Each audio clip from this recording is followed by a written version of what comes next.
langsung ya, karena memang kita udah memasuki bab-bab mulai ke pertengahan yang juga pasti akan lebih banyak pertanyaan dan lebih complicated dibandingkan dengan di awal. Jadi nanti kalau ada pertanyaan teman-teman bisa langsung guys ini ya. Ini ada bagian dalam warisan. Ini teman-teman bisa langsung perhatikan ya diagramnya ya.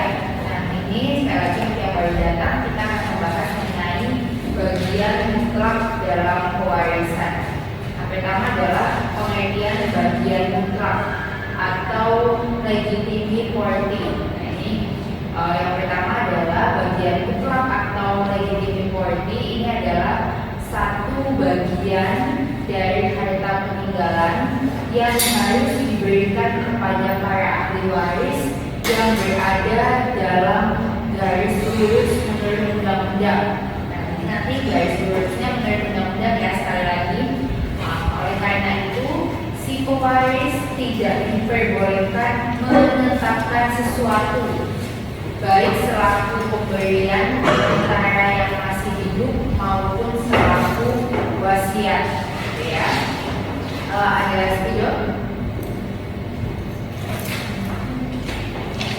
Oke.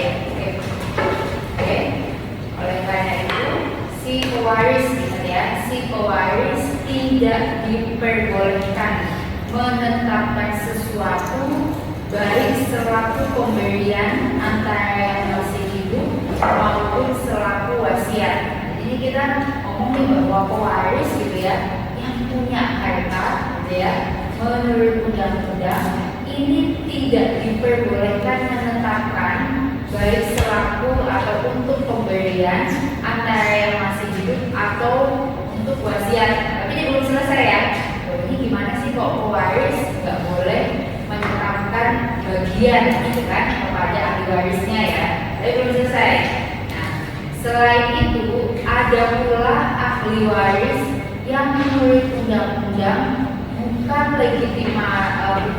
legitimaris, misalnya suami atau istri maupun saudara-saudara. Jadi kalau dalam legitimate party ini maksudnya ini istri atau suami bukan merupakan ahli waris ya, karena yang dimaksud di sini adalah garis lurus menurut undang-undang. Jadi kalau yang dari perkawinan yang bukan hubungan darah atau saudara bukan, jadi lebih kepada siapa? Anak, gitu ya. Jadi kita cek dulu nih karena belum selesai. Oleh karena itu, ahli waris yang memiliki bagian mutlak disebut juga dengan istilah legitimaris, yang dapat diartikan bahwa selama ahli waris yang bagiannya ditetapkan dalam surat wasiat tidak merugikan bagian mutlak ahli waris legitimaris, wasiat tersebut dapat dilaksanakan kalaupun bagian mutlak ahli waris atau ahli waris legitimaris dirugikan oleh ahli waris testamenter, maka harus dikembalikan kepada ahli legitimaris sesuai dengan bagian yang seharusnya. Masih ingat nggak apa bedanya apa ahli waris testamenter? Di mata kuliah sebelumnya. Ini kalau kuliah hukum waris barat, pokoknya nggak boleh kalau kita mau bahas bab 4, bab 1, 2 tidak dibaca. Pasti nggak akan nyambung. Oke ya, untuk perhatian ya teman-teman ya, besok-besok bisa dibaca sekilas setengah jam atau 20 menit gitu ya. Jadi kalau mau baca ke 4, maka 1, 2, 3 harus dibaca. Kalau mau belajar 5, berarti 1, 2, 3, 4 harus dibaca gitu ya. Karena nggak akan nyambung, yakin nggak akan nyambung. Nah jadi maksudnya adalah ketika kalau kita bilang bagian mutlak ini adalah legitimate party ya. Tapi kalau bagian testamenter ini adalah yang bukan hubungan darah tapi ditentukan oleh undang-undang.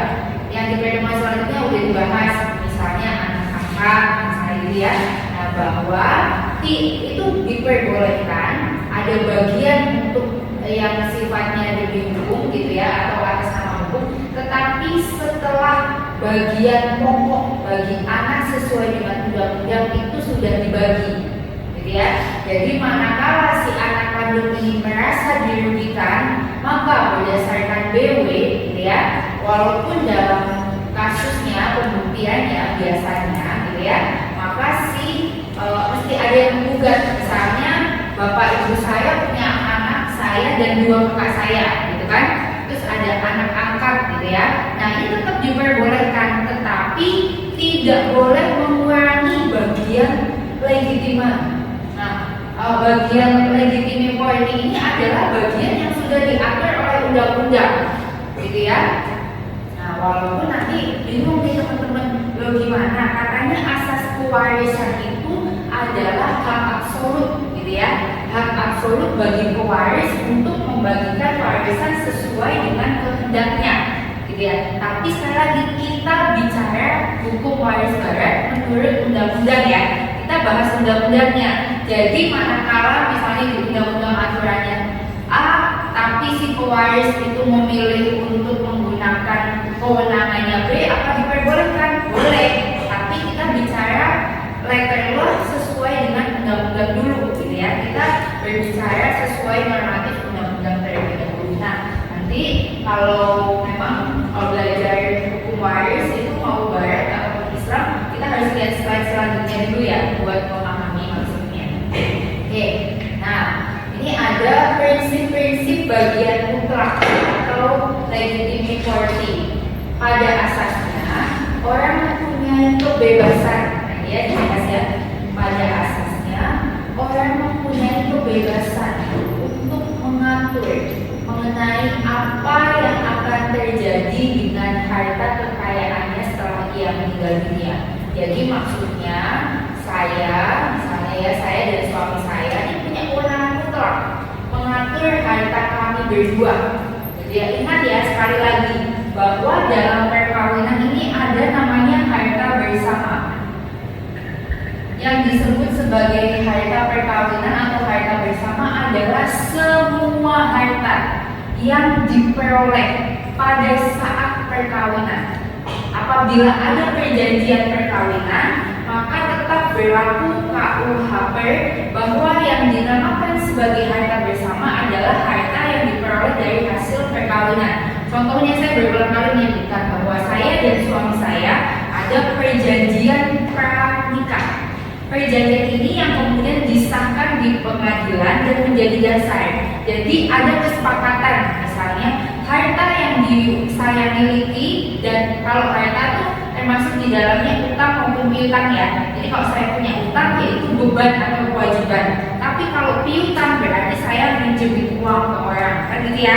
Dan kemudian ada utang, misalnya saya punya utang apa, saya punya piutang apa. Nah intinya sebelum kawin, gitu ya, karena undang-undangnya dalam perkawinan, sebelum kawin saya memisahkan harta itu dengan suami saya.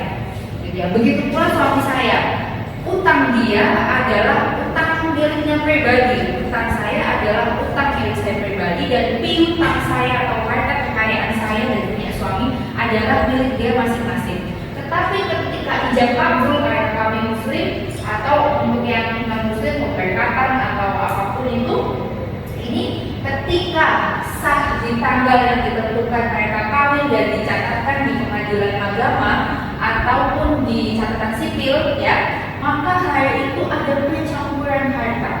Maka yang disebut harta bersama adalah harta yang diperoleh pada saat perkawinan sampai nauzubillah misalnya ada yang cerai gitu ya. Berarti hartanya sampai situ. Walaupun suka ada pembodohan nih, mohon maaf, ada beberapa pengacara yang menyampaikan kayak gini, oh nggak apa-apa, saya macem-macem, tapi saya sayang sama istri kok, harta saya milik atas nama istri saya semua kok. Terus ada lagi, mohon maaf, istri yang dalam tanda kutip nggak mengerti hukum, nggak apa-apa, suami saya mau macem-macem, semua aset atas nama saya kok. Atas nama itu tidak membuat harta itu menjadi seolah-olah milik si istri saja, atau kalau di atas namakan suami itu seolah-olah milik suami saja. Hanya memang ada keuntungannya. Kalau di atas namakan oleh salah satu, misalnya si hartanya atas nama istri. Nah, terus suami mau macam-macam mau menjual atau apapun karena SHM yang milik istri kan perlu tanda tangan istri kan, sehingga minimal apabila dalam tanda kutip tidak ada pemalsuan tanda tangan atau pemalsuan dokumen, itu mempermudah bagi salah satu pihak baik istri maupun suami untuk melakukan kontrol terhadap harta itu, tapi tidak membuat harta bersama itu kemudian menjadi milik istri atau milik suami. Paham ya? Sampai sini ya. Nah, oleh karena kita kembali ke laptop gitu ya, bahwa sampai ini ya harus selalu dipegang. Oke, kembali lagi bahwa pada asasnya orang yang mempunyai kebebasan untuk mengatur apa yang akan terjadi dengan hartanya. Jadi saya dan suami punya kebebasan nih, apakah kemudian kita akan fokus kepada legitimity atau kita juga mau membuat testamenter atau surat wasiat, atau kita mau membaginya melalui yang saya sering sampaikan. Saya lebih senang kasih ke anak-anak saya itu berupa hibah gitu ya, itu boleh juga. Nah, tapi tetap sebaik apapun, serapi apapun sebelum meninggal atau sebelum mati itu dihibahkan, pasti ada harta yang tetap harus diwariskan. Kan gitu ya, nggak mungkin dong kayak misalnya saya sama suami saking sayangnya sama anak, semua di atas namakan anak, terus kita nggak punya apa-apa, minimal rumah tinggal, kan nggak mungkin. Dan itu pasti minimal rumah tinggal itu akan kita atas namakan kita, dan pasti akan dibagikan setelah kematian kita, meskipun bisa melalui testamenter, surat wasiat, atau bisa saja melalui, mohon maaf seperti orang-orang zaman dulu ya, jadi hanya melalui menyampaikan secara lisan kepada anak-anaknya. Tapi ingat, kalau bisa ada saksinya, saksi dari pihak yang bukan anak-anak kita saja. Ini kejadian di family gitu ya, di salah satu family, kayak contohnya ada 10 anak, 8 yang masih hidup gitu ya. Nah, ini udah dibilang nih sama orang tuanya, nih kaya raya nih, oh nanti yang mendapat bagian paling banyak ini si anak perempuan. Ini mereka Jawa gitu ya. Kenapa? Karena anak si A ini, anak yang A ini, dia yang merawat saya gitu ya. Kemudian yang dapat yang terbesar kedua adalah anak pertama, karena nih anak masih zaman susah. Nah, biasanya gitu ya, orang tua tuh biasanya merintis anak pertamanya itu anak yang di masa perjuangan gitu ya.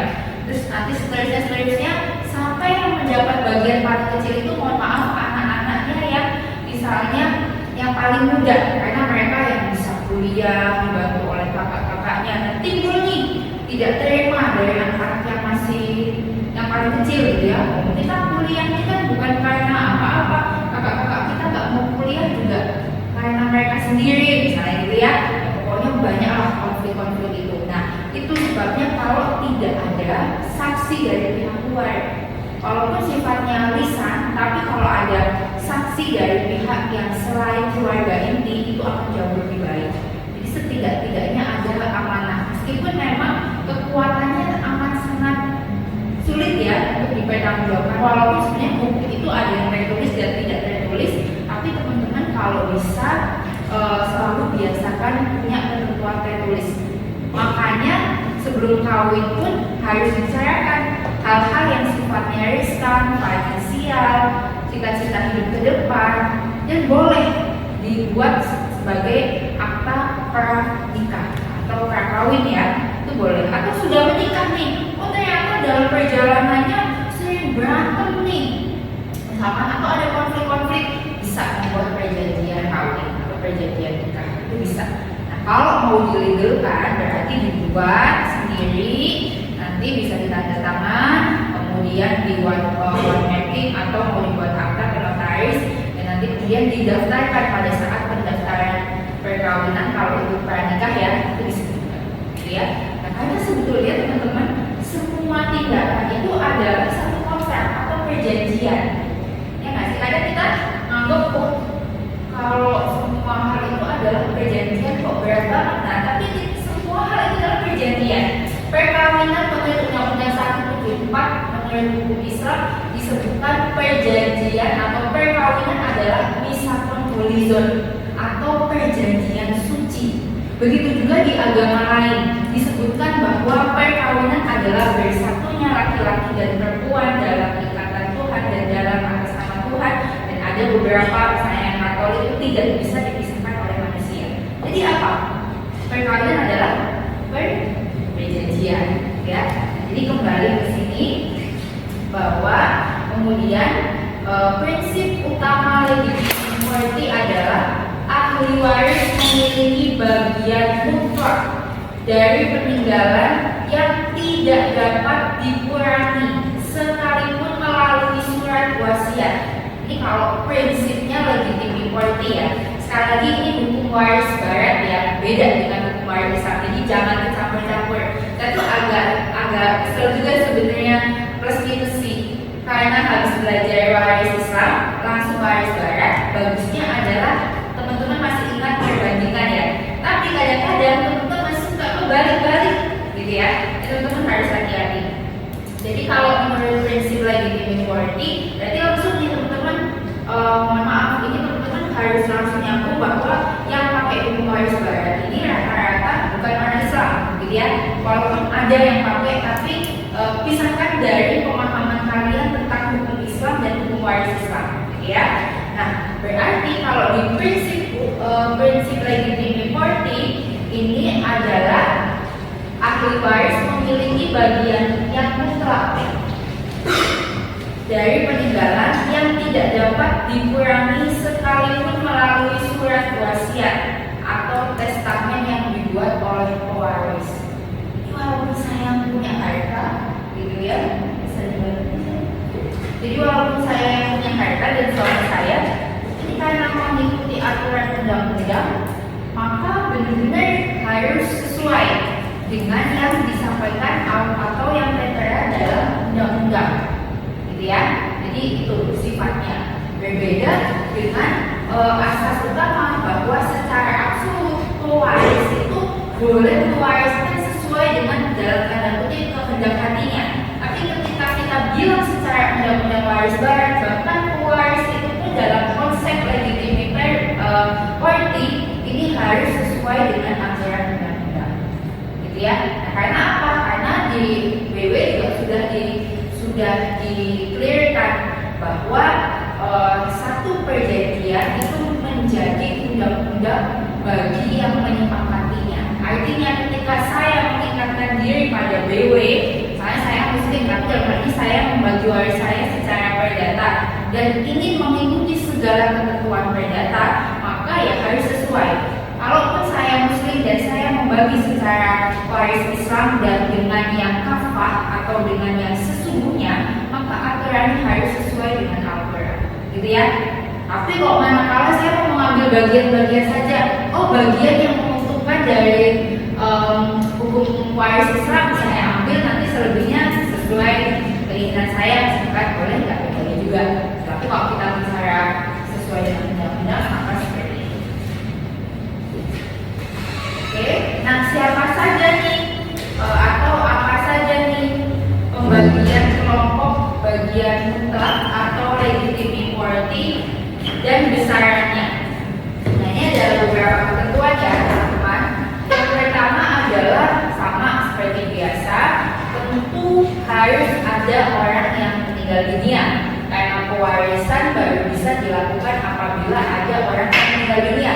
Jadi kalau ada orang tua yang masih hidup ngomongin warisan, dibilang kalau orang awam, jangan ngomongin warisan, orangnya aja masih hidup berarti doain orang yang sudah mati. Tidak. Kalau dalam kacamata hukum, justru sebaik-baiknya warisan itu adalah yang dipersiapkan dari masa hidup orang tuanya, pembagiannya seperti apa itu yang terbaik, gitu ya. Oke, hal ini didasarkan pada pasal 830 KUH Perdata, boleh dibaca. Lupa ya, nggak pada bawa pasal 830.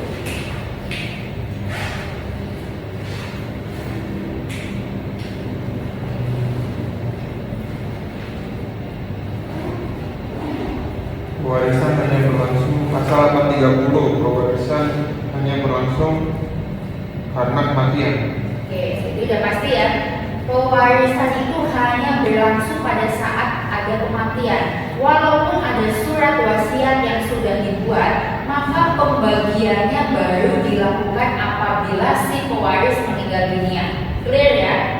Oke, kemudian yang kedua, makanya suka ada berbahasa tapi cepet-cepet mati dan biar dibagi ya warisannya. Itu bercandaannya kayak gitu ya, karena sesuai pasal 8830 KUH Perdata bahwa pewarisan itu baru bisa dibagikan apabila ada kematian, walaupun sudah ada testamenter atau surat wasiat. Kemudian yang kedua, ahli waris atau para ahli waris harus ada pada saat pewaris meninggal dunia.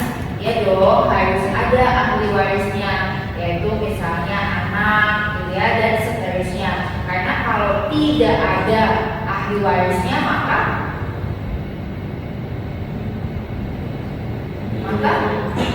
dan ya Pak. diwakafkan.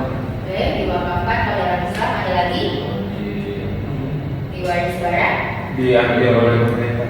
ya diserahkan kepada negara, gitu ya, dan diurus melalui perangkat daerah setempat, gitu ya, baik oleh kepala desa, RT, RW dan seterusnya. Nah, sehingga setelah ada yang meninggal dunia harus ada ahli warisnya. Dan yang ketiga, seseorang ahli waris harus cakap serta berhak menjadi ahli waris dalam pengertian ia tidak dinyatakan oleh undang-undang sebagai seorang yang tidak patut menjadi ahli waris karena adanya kematian seseorang atau tidak dianggap sebagai tidak cakap untuk menjadi ahli waris. Ini saya rasa nggak perlu dijelaskan ya, sudah berulang-ulang kali. Oke, kemudian bagian mutlak atau legitimity untuk ahli waris dalam garis keturunan ke bawah. Nah, ini kemudian ada ketentuannya lagi tadi, yang punya mutlak banget atau legitimity itu nanti ada levelingnya juga ya.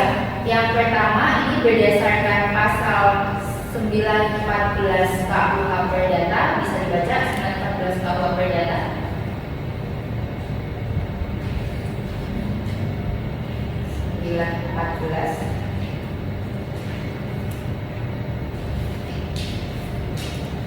Oke. Dalam garis lurus ke bawah, apabila si yang mewariskan hanya meninggalkan anak yang sah satu-satunya saja, maka terdirilah bagian mutlak itu atau setengah dari harta peninggalan yang mana oleh si anak itu dalam pewarisan sedianya harus diperolehkan. Apabila dua oranglah anak yang ditinggalkannya, maka bagian mutlak itu adalah masing-masing 2/3 dari apa yang sedianya harus diwarisi oleh mereka masing-masing dalam pewarisannya. 3 orang atau lebih pun anak yang ditinggalkannya, maka 3/4 bagian mutlak itu dari apa yang disedianya masing-masing mereka harus mewarisinya dalam pewarisan dengan sebutan anak, termasuk juga di dalamnya sekalian keturunannya dalam derajat keberapapun juga akan, tetapi mereka terakhir ini hanya dihitung sebagai pengganti si anak yang mereka wakili dalam mewarisi warisan si yang mewariskannya. Oke, terima kasih. Nah, udah clear ya bahwa bagian mutlak, ini mutlak ya, sekali lagi ini berdasarkan undang-undang KUH Perdata, maka bagian mutlak atau legitimity untuk ahli waris dalam garis ke bawah berdasarkan pasal 914 KUH Perdata ini, maka 1, jika pewaris hanya meninggalkan 1 orang anak sah, gitu ya, maka bagian mutlaknya adalah setengah dari semua harta kekayaannya menurut undang-undang, gitu ya. Jadi jelas nih kalau anaknya 1, maka si anak ini mendapatkan setengah dari semua harta kekayaan orang tuanya. Benar ya? tulisannya masih ada apa gimana? Ya, bisa.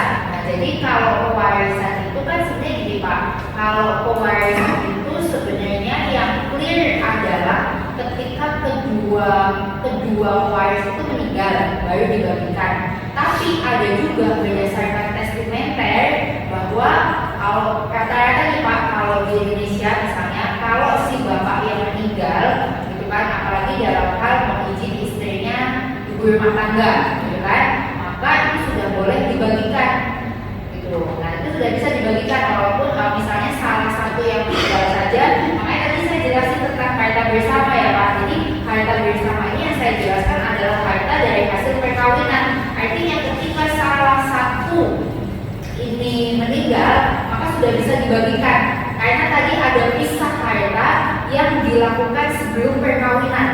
Seperti contohnya perkawinan saya misalnya gitu ya. Karena saya udah clear sama suami saya, harta, utang dan piutang yang kami miliki sebelum perkawinan ini kita pisahkan, bukan menjadi harta bersama. Maka ketika misalnya suami saya mati, maka sudah bisa dibagikan karena harta bersamanya clear.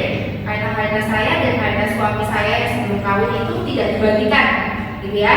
Kecuali nanti di testamenter atau di surat wasiat ditentukan lain bahwa suami saya bilang, oh harta yang diperoleh dari sebelum perkawinan nanti bisa diwakafkan atau diberikan kepada yang dia kehendaki, gitu ya. Itu fungsinya juga untuk pewarisan. Berarti ketika saya punya harta, gitu ya, tapi harta dalam hal di sini adalah yang bukan berupa utang ya. Jadi dari karena yang namanya harta bersama atau harta yang akan diwariskan itu adalah segala sesuatu yang sudah dikurangkan dengan biaya pemakaman dan sudah dikurangkan dengan biaya utang-utang, gitu ya, atau biaya perawatan. Jadi udah clear nih, harta suami saya yang sebelum kawin dengan harta saya sebelum kawin dan harta bersama kita. Harta bersama pun sama, udah dikurangkan dengan biaya perawatan, sudah dikurangkan dengan utang-utang. Maka ketika salah satu dari kami mati, maka itu udah bisa dibagikan. Gitu ya. Jadi kalau saya punya anak satu doang nih, saya punya anak saya satu aja, maka ketika bapaknya mati, anak saya yang satu ini dapat setengahnya, gitu ya, clear, gitu ya Pak ya. Karena udah jelas harta bersama itu apa. Kecuali ada yang karena kesepakatan bersama juga harta baru bisa dibagikan setelah keduanya meninggal. Apa boleh? Boleh. Kalau memang diperjanjikan atau di testamenterkan seperti itu. Contohnya misalnya dalam hal di keluarga-keluarga perdata barat yang biasanya menggunakan seperti ini di perkawinan campuran. Misalnya salah satunya itu warga negara asing, dalam hal lain biasanya disebut sama kita bule gitu ya. Karena memang di sana atau adatnya, culture-nya seorang anak yang sudah dianggap dewasa oleh undang-undang gitu ya. Kalau di luar negeri rata-rata 17 tahun, tapi kalau di kita 18 tahun untuk perempuan dan laki-laki 21 tahun, maka gitu ya, dianggap sudah bisa hidup. Makanya harta warisannya biasanya dibagikan setelah kedua orang tuanya mati, kedua-duanya sudah meninggal, gitu ya. Nah, ada yang tahu nggak kira-kira kenapa sih undang-undang atau KUH Perdata mengatur angka yang berbeda? Dewasa bagi perempuan itu 18, sedangkan dewasa bagi laki-laki 21 tahun. Ada yang tahu nggak kira-kira mengapa ya KUH Perdata mengatur demikian? Ada yang tahu nggak? Ya apa ya? Bisa juga dikaitkan dengan hukum Islam, perkawinan Islam. Bisa juga dihubungkan dengan KUH Perdata. Kenapa kok beda ya angka dewasa bagi perempuan dan laki-laki? Ada yang paham nggak?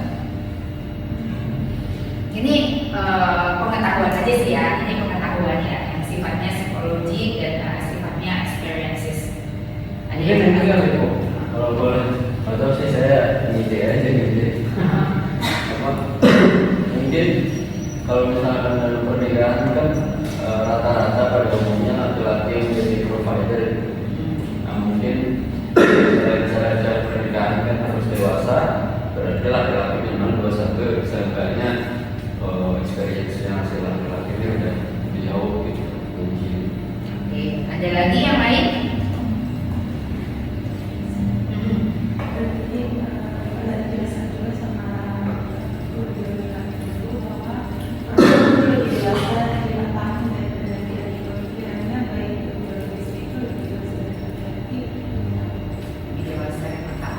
Oke, ada lagi saya biologis katanya. Oke, ada lagi mungkin?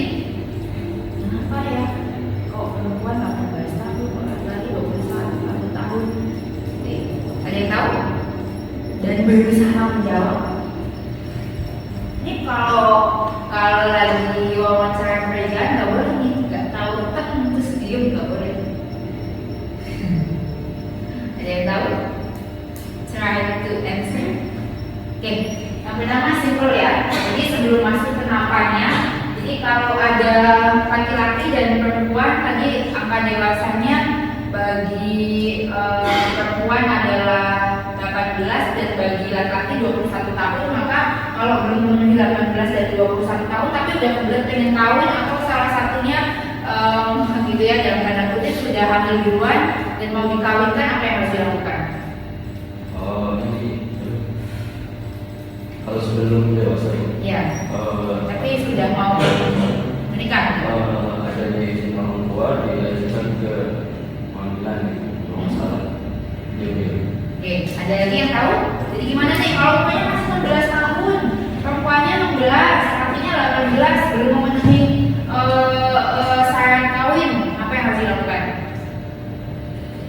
Mengajukan pengajuan ke pengadilan, baik itu agama maupun ke pengadilan negeri bagi yang bukan muslim, untuk melakukan pengajuan permohonan kawin. Betul, dengan tadi izin orang tua dan nanti ada formulirnya karena ada kepentingan dalam tanda kutip yang mendesak, maka diajukan melalui permohonan perizinan kawin yang akan dikeluarkan oleh pengadilan agama atau pengadilan negeri sesuai dengan agamanya. Ya, nah kenapa sih kalau perempuan kok 18, laki-laki 21 tahun? Oke, tadi secara biologis. Jadi kalau perempuan itu, mohon maaf, kalau udah 18 tahun, udah haid, gitu ya, itu sudah siap untuk hamil, gitu ya. Minimal, angka minimal, gitu ya. Jadi kalau perempuan haid, gitu ya, itu minimal dia sudah. Jadi hati-hati nih nantinya kalau teman-teman punya anak-anak, gitu ya, punya anak, kalau dia sudah hamil, sudah haid, mohon maaf, itu artinya dia udah harus dijaga banget. Karena ketika terjadi apa-apa, dia sudah mampu hamil. Makanya nauzubillah min dzalik ya.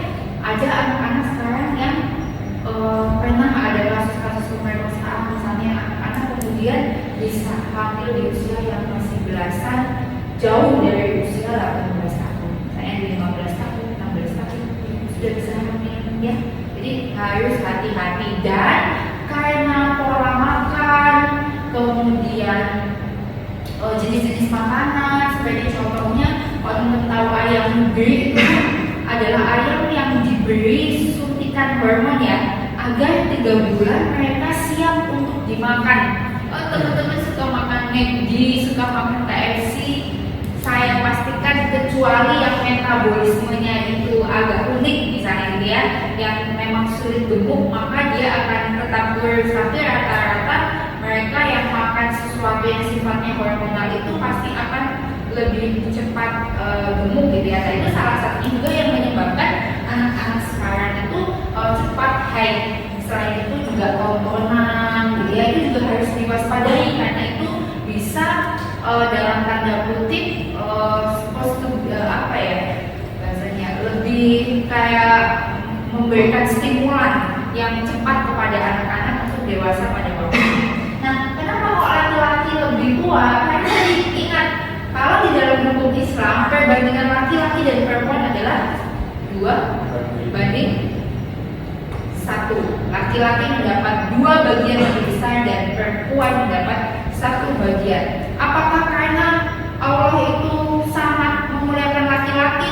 Justru kebalikannya, justru Allah sangat memuliakan perempuan. Karena laki-laki ini mengapa diberi bagian lebih banyak? Karena dia akan menafkahi anak dan istrinya, istri dan anaknya, gitu ya. Maka diberi dan dimuliakan oleh Allah dengan diberi perempuan itu bagian laki yang lebih sedikit, namun tanggung jawab perempuan itu menjadi tanggung jawab laki-laki. Makanya kalau di dalam Islam, anak laki-laki adalah milik ibunya sampai ia meninggal, sampai ibunya meninggal.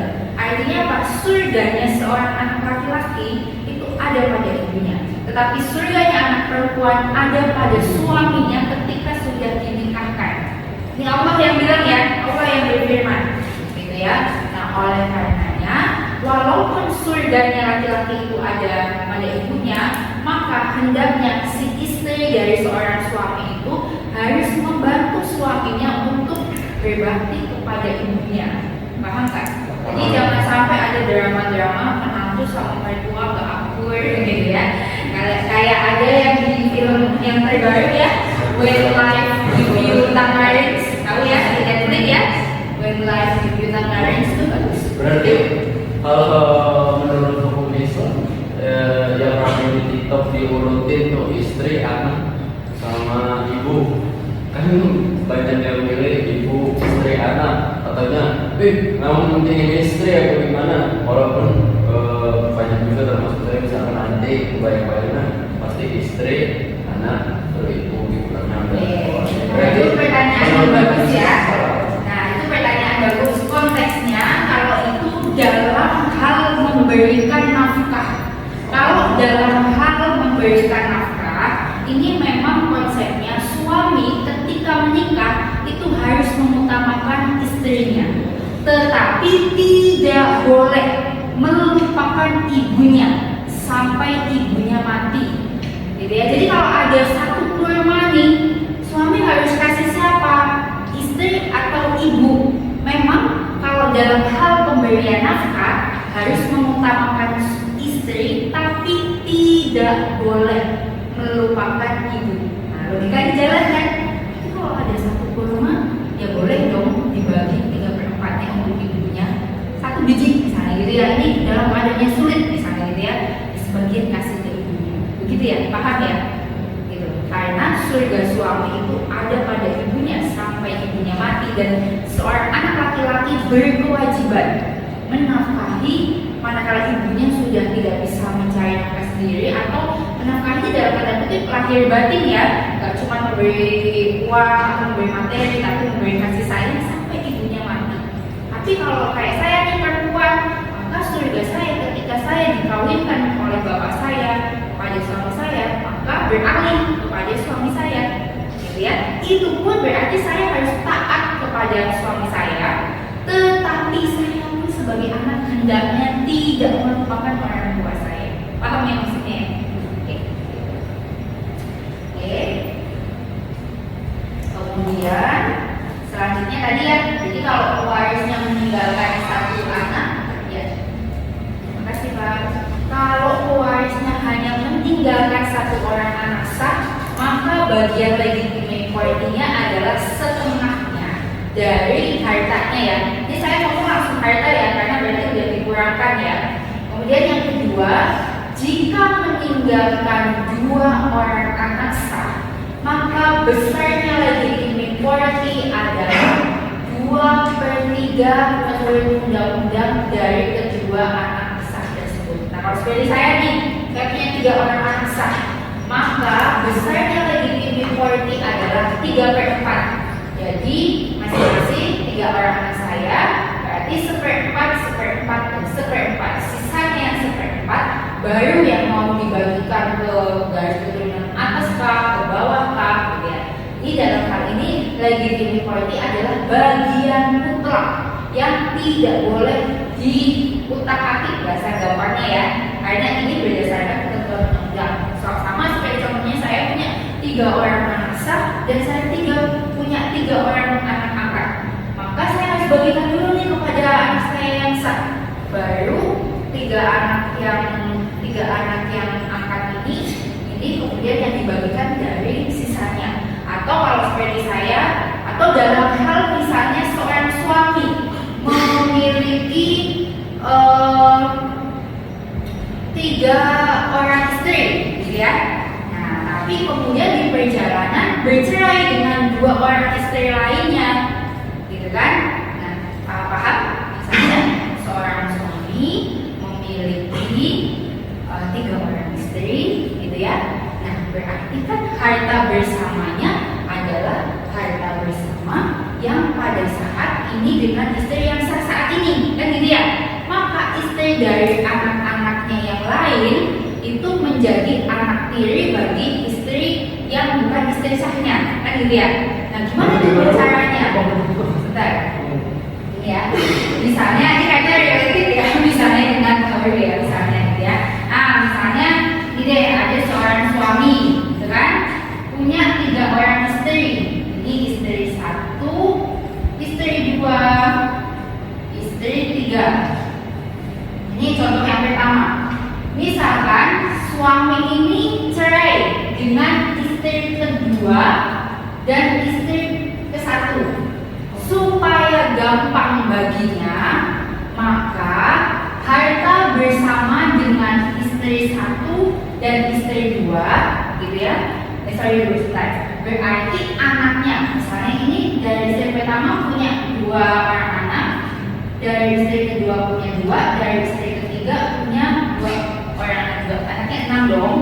Tapi yang masih kawin cuma dengan istri ketiga. Yang istri pertama dan kedua udah cerai, paham?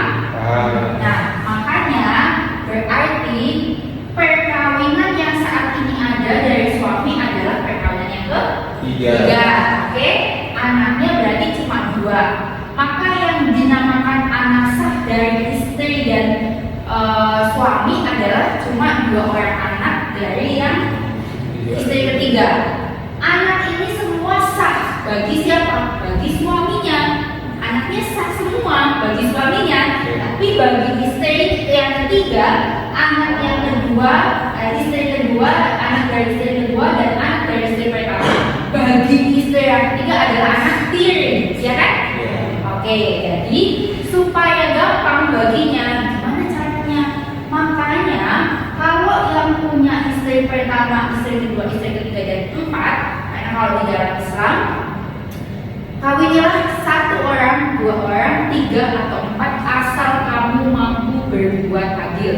Itu ya ketentuannya, asal mampu berbuat adil. Gitu ya. Jadi ini ada ketentuannya, nggak terserta merta boleh kawin 1, 2, 3, 4 kalau tidak memenuhi syarat dan rukun ya. Nanti kalau dibahas panjang lagi nih kalau secara Islam, tapi saya nggak masuk ke situ ya. Nanti di pembahasan lainnya. Nah, berarti kalau kayak ini gimana Bu? Berarti dia punya 6 orang anak. Legitimity-nya gimana? Ya, legitimity di perkawinan ketiga ya berarti hanya bagi 2 anak yang dari perkawinan saat ini. Makanya enaknya dari awal untuk apalagi yang punya istri 1, 2, 3 sampai 4 atau yang dalam hal 4-4-nya masih Bu, 4-4-nya ini masih kawin, gak ada cerai, gitu ya. Yang nanti akan dibagi tetap menjadi 4 keluarga yang berbeda. Paham kan? Paham. Berarti pada intinya Jadi ada percampuran dan pemisahan harta yang clear. Makanya itu pentingnya ada hukum adalah untuk mengatur pemisahan dan percampuran harta. Sekali lagi ya, hartanya udah saya clearkan bahwa harta di sini udah dikurangkan dengan utang. Jadi udah tinggal hartanya jelas. Jadi di sini ada 4 keluarga nih, walaupun dengan 4 kepala keluarga yang sama. Ada kepala keluarga 1 dengan istri 1, kepala keluarga 1 tetap kepala keluarganya 1 dengan istri kedua, kepala keluarga yang ketiga tetap kepala keluarga 1 dengan istri ketiga, kepala keluarga 4 tetap suami yang sama dengan istri yang berbeda, yang keempat. Paham ya?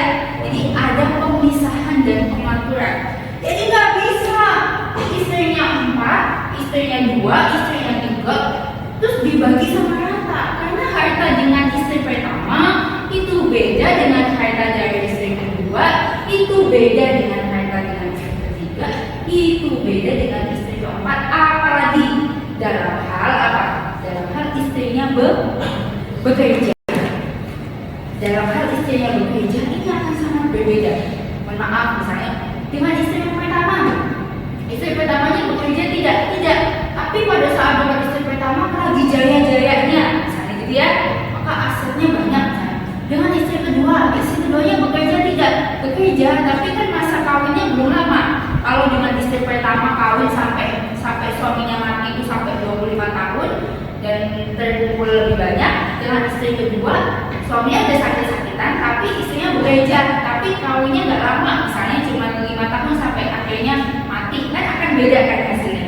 Maka itulah pentingnya ada pisah dan campur harta sebelum kawin. Ya enggak? Jadi kalau saya dibilang sama keluarga saya, gila kamu ya Tina, kamu mau kawin tapi ada pisah harta. Saya sampaikan, yang saya pisahkan itu adalah harta saya dan harta suami saya. Ini udah kami kurangkan ya dengan utang dan lain sebagainya. Maka itu adalah harta yang kami peroleh dari sebelum perkawinan. Justru supaya apa? Supaya clear, supaya suami nggak merasa membawa harta yang lebih banyak dan istri juga nggak merasa misalnya memiliki harta yang lebih banyak dari suami, gitu ya. Dan menghindari adanya konflik serta istri dan suami punya kewenangan untuk mengurangi legitimity tadi. Jadi kalau saya mati nanti, saya pengen ngasih misalnya gitu ya. Jadi saya punya ART yang ikut dengan saya dari sebelum saya lahir sampai sekarang. Walaupun sekarang dia ada di kampung ya, mengurus rumah ibu saya misalnya. Tapi dia berarti ikut saya sekarang usia saya 34 tahun, kurang lebih dia ikut saya tuh udah, ikut keluarga saya tuh udah hampir 40 tahun gitu ya. Itu kan kalau saya mati nanti, saya pengen kasih harta saya sebelum kawin itu buat hibah buat keluarganya dia. Karena kemudian kalau saya mati, logika manusianya dia udah mati dulu kan gitu ya. Atau saya mau kasih, atau sekarang saya masih hidup, saya mau kasih harta saya hibahkan yang sebelum perkawinan kepada dia. Saya berikan dia 2 ekor sapi gitu.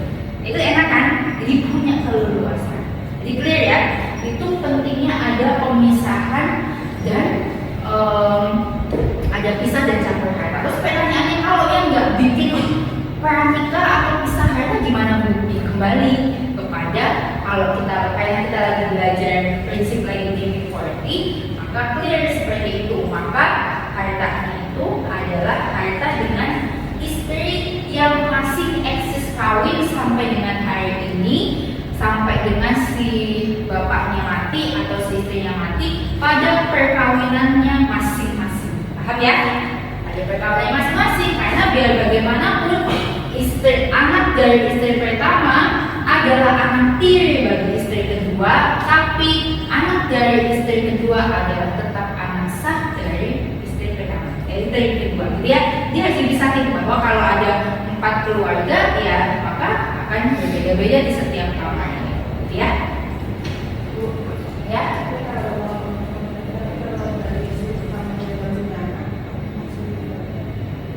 Ini kan kita bahas legitimate party.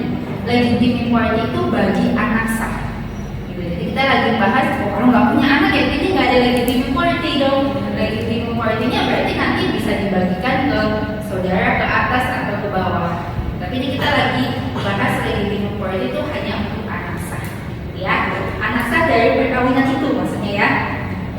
Karena kalau 4 orang istri, 2 orang istri ya tetap semuanya anak sah bagi si bapaknya, tapi menjadi anak tiri bagi istri yang lainnya. Oke, kemudian yang ketiga, itu tadi ya, jika meninggalkan 3 orang anak sah atau lebih, maka legitimate party-nya adalah 3/4. Jadi kalau saya 3 punya anak, kalau saya bagi secara perdata, kalau secara perdata nggak ada beda laki-laki dan perempuan, maka setengah buat anak saya yang perempuan nomor 1, 1/4 untuk anak saya nomor 1, tetap 1/4 juga bagi anak saya laki-laki nomor 2, dan tetap 1/4 untuk anak saya perempuan ketiga. Jadi karena saya punya anak perempuan, laki, perempuan, ya, jadi tetap 1/4 baru sisanya yang akan saya berikan kepada pihak-pihak lain.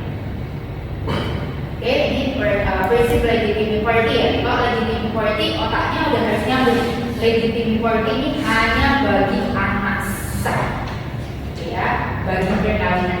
Sekali lagi ya. Jadi nanti kalau ada kasus saya berikan case tadi, jangan bingung. Itu cuma saya putar-putar bola tadi aja, ya.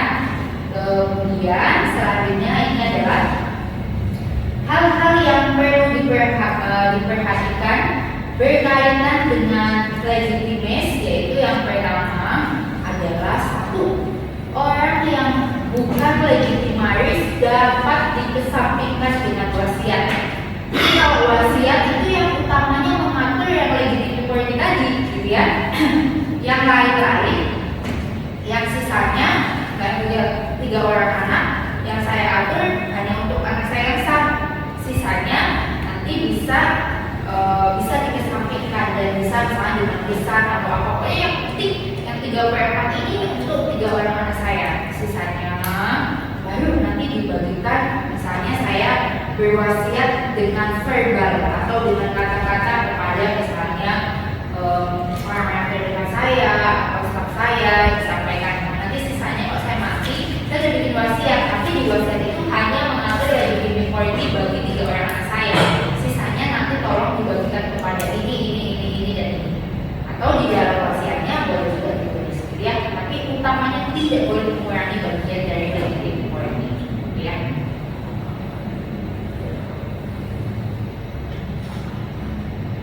Kalau mau minum silakan ya, saya minum dulu. Kemudian yang kedua, bagian mutlak harus selalu dituntut. Apabila tidak dituntut, tidak diperoleh legitimate authority. Jadi kalau ada 3 legitimaris atau seperti saya tadi punya 3 orang anak dan yang menuntut hanya 1 anak, maka hanya 1 orang anak itu yang menuntut, misalnya dalam hal tidak ada testamenter, ya. Yang 2 lagi yang tidak menuntut tidak dapat. Artinya apa? Kalau di dalam hukum, misalnya gitu ya, ketika ada ketidakadilan dalam pembagian, maka semua orang anak sah ini yang harus menuntut ke pengadilan, walaupun misalnya ya, ada 3 orang anak yang menuntut hanya 1, tapi ada surat persetujuan dari 2 anak lain yang juga memang akan menuntut. Kan kalau di gugatan itu kan misalnya penggugatnya itu siapa saja kan gitu ya. Nah, tapi dalam hal misalnya yang mewakili dalam dan untuk atas nama hukum hanya 1 orang anak, misalnya saya punya anak Kinan, Sinan, Hinan, bertengkar nih sama anak kakak saya, gitu kan? Yang 3 gitu kan. Nah ini misalnya yang menuntut hanya anak saya pertama Kinan, maka tetap Sinan dan Kinan ini juga harus juga menuntut walau diwakili dalam hal penuntutannya oleh salah 1 orang anak. Paham ya? Jadi semuanya harus menuntut. Kalau 3-3-nya nggak menuntut, maka yang akan mendapat bagian di pengadilan putusannya hanya bagi 1 orang yang menuntut saja. Ya sama aja kayak ketika ada permasalahan misalnya seperti kemarin masalah SPBU kan ya, yang disampaikan bahwa bahan bakarnya itu oktannya itu diturunkan gitu ya. Maka saya selaku konsumen, Pak Mai selaku konsumen dan teman-teman lain selaku konsumen itu kemudian nanti bisa mengajukan gugatan kerugian konsumen ke Pertamina misalnya gitu ya. Tapi kalau Pak Naik merasa saya dirugikan tiap hari saya isi Pertamina, tapi Pak Naik nggak mau mengajukan gugatan, maka ketika ada uang penggantian, ya berarti hanya untuk saya karena saya yang menggugat. Nah itu contohnya gitu ya. Jadi ini pun sama seperti itu. Jadi kalau mau mendapatkan bagiannya harus ikut menuntut, gitu ya. Tapi kalau tidak, maka hanya yang menuntut saja yang akan mendapat bagiannya. Kemudian yang ketiga, seorang legitimaris berhak menuntut juga melepaskan legitimate authority-nya tanpa bersama-sama dengan ahli waris legitimaris lainnya. Contoh, saya dan kakak-kakak saya 3 bersaudara. Pada saat bapak dan ibu saya bikin testamenter, itu disampaikan kepada notaris dan disampaikan juga kepada saya. Saya berhak menolak. Saya bilang, Pak, Bu, saya dengan segala hormat saya menolak mendapatkan warisan. Karena apa? Saya merasa, misalnya ini cuma misalnya ya, saya merasa saya alhamdulillah berkecukupan dan suami saya merasa mampu.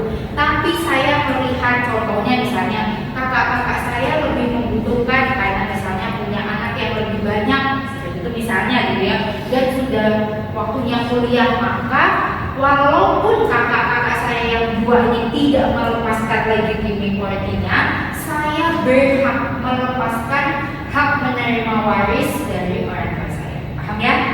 Jadi yang ketiga, bahwa seorang legitimaris sudah diperbolehkan untuk menuntut atau melepaskan. Kemudian yang keempat, penuntutan atas bagian mutlak, ya, atas bagian mutlak atau legitimate warranty baru dapat dilakukan terhadap hibah atau hibah wasiat yang mengakibatkan berkurangnya bagian mutlak dalam satu harta peninggalan setelah warisan terbuka. Jadi contohnya gini, saya dan kakak-kakak saya itu kan 3 bersaudara, ya kan? Bapak saya ini bagi juga kepada dua orang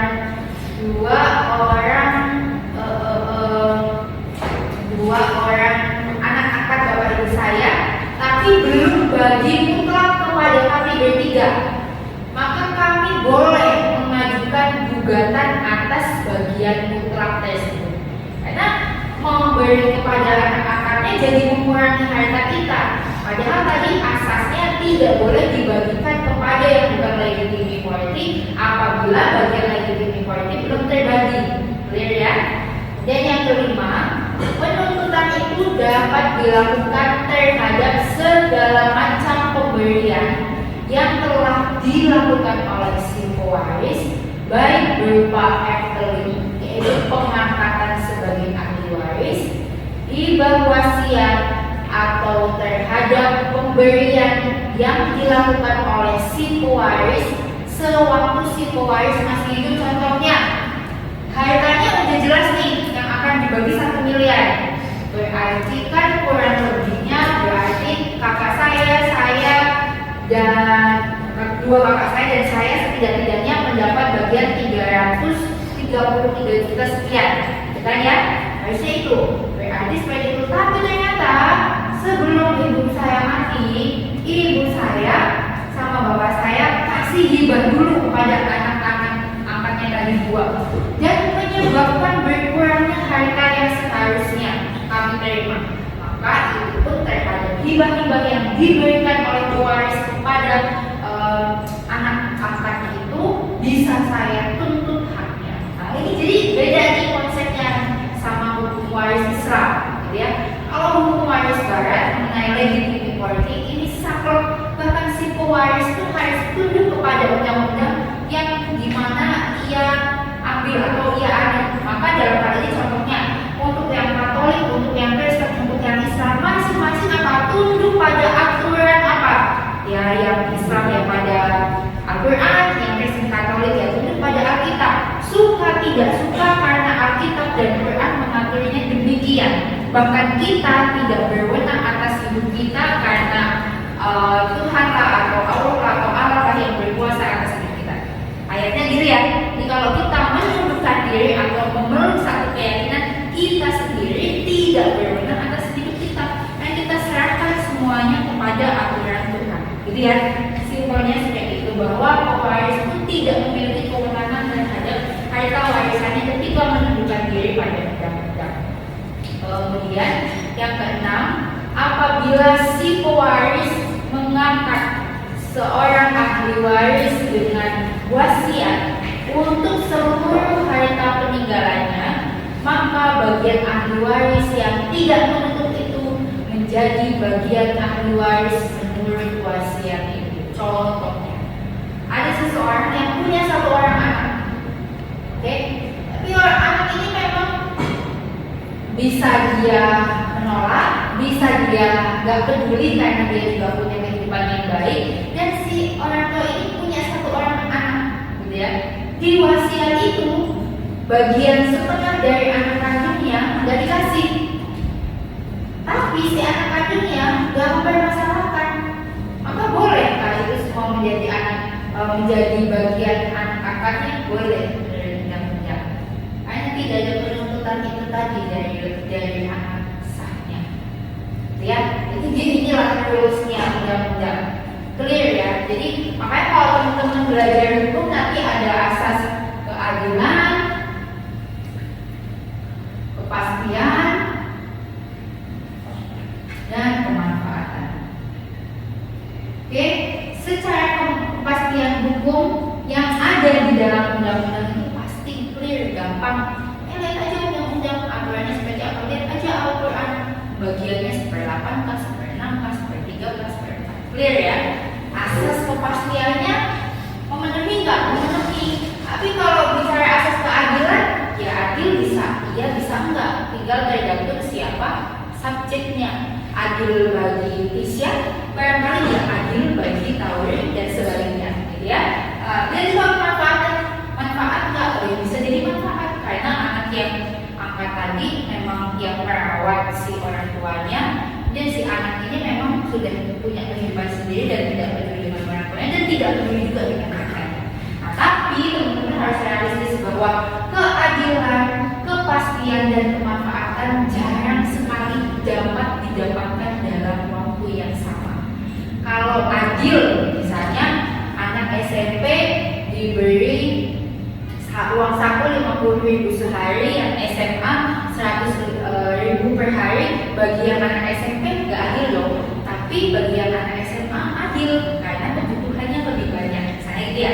Nah, tapi manfaatnya, gitu ya, manfaatnya menjadi tergantung pada pemakaiannya. Jadi artinya hukum itu keadilan, kepastian dan kemanfaatan itu jarang sekali diperoleh dalam satu waktu, gitu ya, paham ya?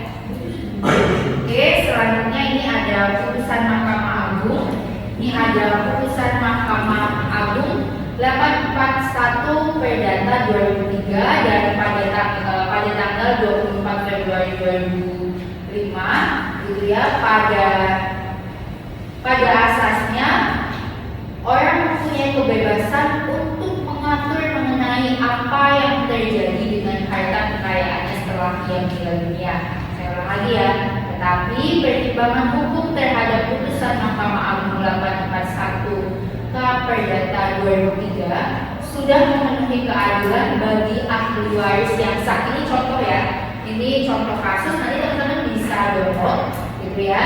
Yakni Siti Fatimah dan Erna Mawar. Kalau teman-teman mau tahu case lengkapnya, maka sebab putusan tersebut telah mengakui keberadaan dan hak dari para ahli waris, yaitu dengan cara importing atau pengurangan. Jadi kalau teman-teman, kalau orang bahasa dulu, bahasa Belanda biasanya ngomong diskon tuh importing dong, ya maksudnya dikurangi dong, gitu, terhadap hibah yang telah diberikan oleh pewaris.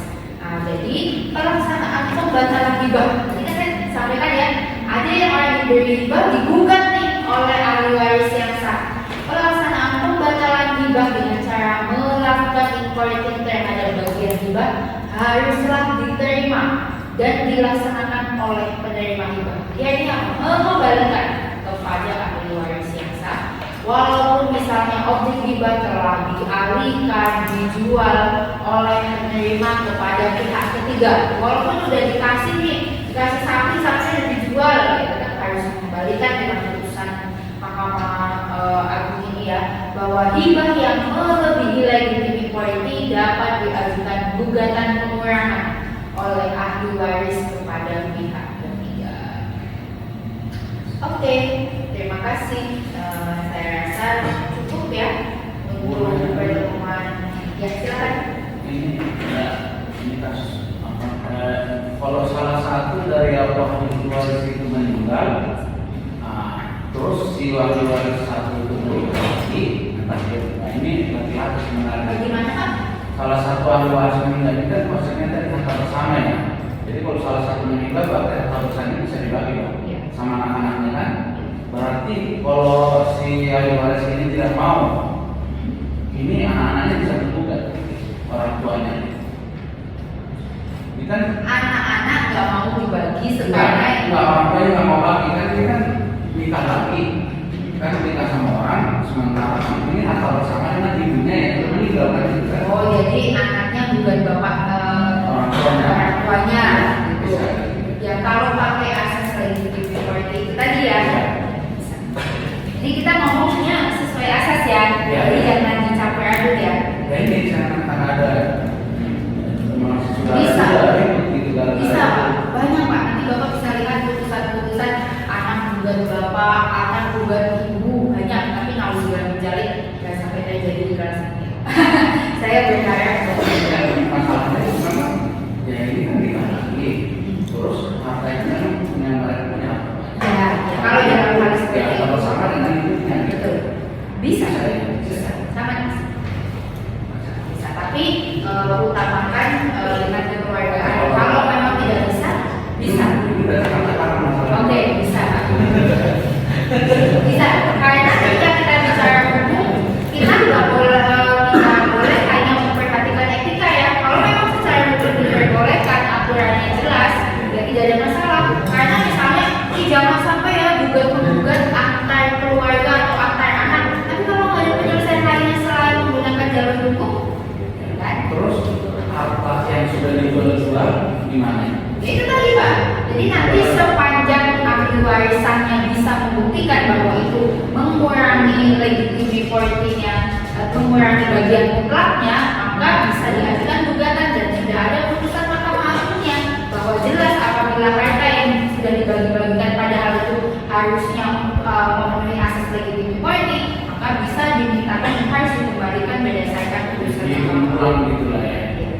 Dilakukan inquiry